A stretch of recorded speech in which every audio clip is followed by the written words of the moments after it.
A true story of Magic Duel. There was once a swordsman who came to Magic Duel seeking vengeance. He thought to do good by ridding the world of shades. So great was his power that they could not ignore him, nor could they remain weak. There was another outsider who witnessed this tension, the growing forces that grew, only to oppose this new person.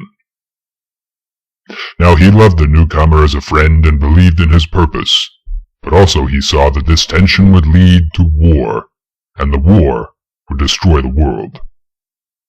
He was forced to oppose his friend, to become a force in himself and stand between the swordsman and the shades.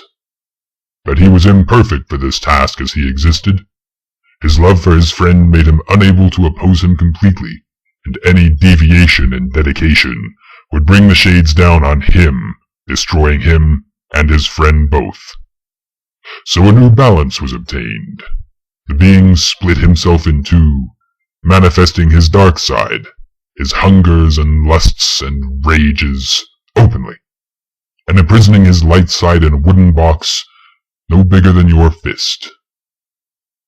The light side was all that remembered his friend, all that suffered when others suffered, all that cared for life and humanity. Many came to follow the Dark One created by this split, and many suffered. All his old friends turned away from him in shame. Many rose to oppose his forces, driven to the first outsider who became a rallying point for those who sought to serve the light. War came, not living against shade, but living against living, light against the dark.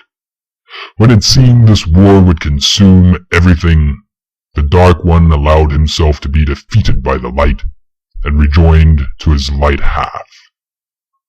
In the chaos that followed, all the alliances were broken from within. There was great suffering, and from this arose new strength, and the shades subsided, forgotten.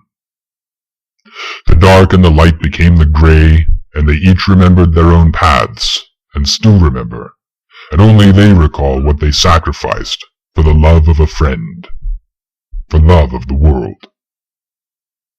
Much shame is heaped upon his house now, and he bears it with a straight back, and knows the time will come when he must be riven once more, so that others might remain whole.